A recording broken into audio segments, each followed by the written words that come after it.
Baik teman-teman semua, di video kali ini saya akan berbagi tips bagaimana cara menggunakan salah satu fitur Excel yang cukup berguna, yaitu form yang bisa teman-teman lihat di sini.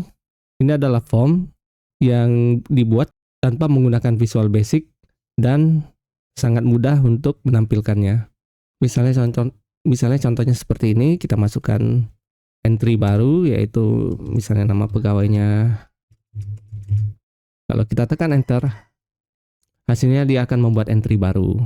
Langsung saja ke cara membuatnya seperti ini. Fitur form ini sangat berguna bagi teman-teman yang memiliki kasus seperti ini, ingin menginput data, misalnya di sini ada data pegawai. Salah satu hal yang cukup merepotkan ketika input data seperti ini, ketika setelah kita menulis data, kita akan menggeser data tersebut ke kanan, apalagi kalau misalnya datanya ada banyak ke kanan, tentu akan cukup memakan waktu. Makanya kita bisa menggunakan fitur form ini yang mungkin akan menghemat waktu kita dalam penginputan data, minimal mengurangi penggunaan tombol kursornya.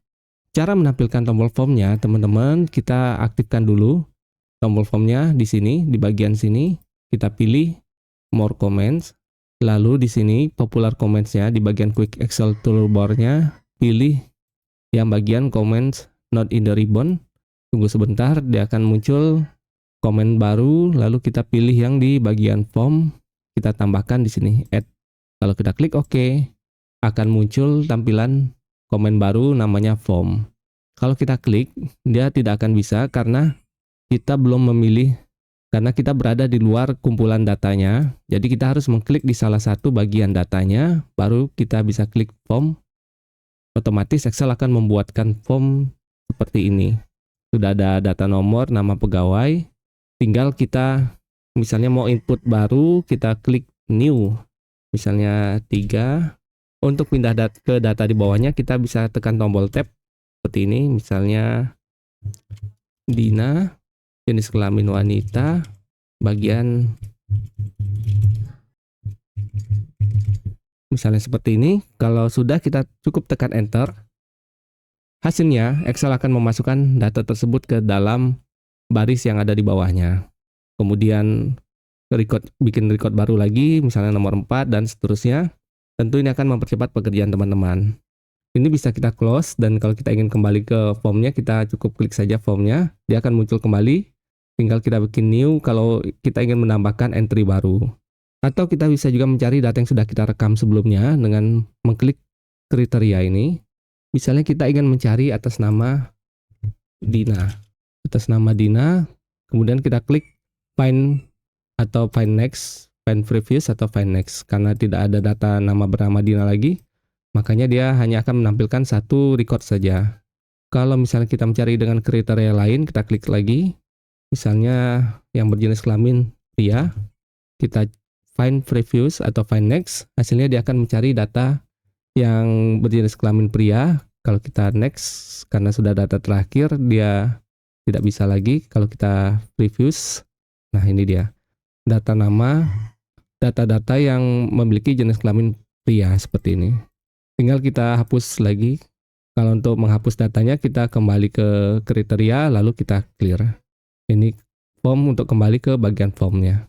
Selain mencari berdasarkan teks, kita juga bisa menggunakan operator besar kecil, misalnya seperti ini. Kita ingin mencari penghasilan yang di atas 5 juta, maka kita akan memberi tanda seperti ini, besar dari 5 juta. Kalau kita klik find next, dia akan menampilkan pegawai yang penghasilannya di atas 5 juta. Kita kembali kriteria, tinggal kita clear, pilih close. Untuk menghindari kesalahan penulisan, kita juga bisa menambahkan data validation di sini. Kita misalnya tambahkan data validation seperti ini di bagian data, kemudian pilih data validation. Kita klik data validation-nya, kemudian kita pilih yang bagian list, source-nya kita ganti pria, titik koma atau koma, tergantung komputer teman-teman, pria atau wanita. Kemudian bisa kita ganti errornya.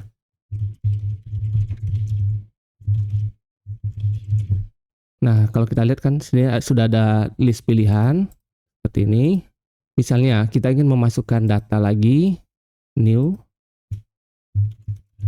Misalnya kita masukkan jenis kelaminnya, kita tuliskan seperti ini.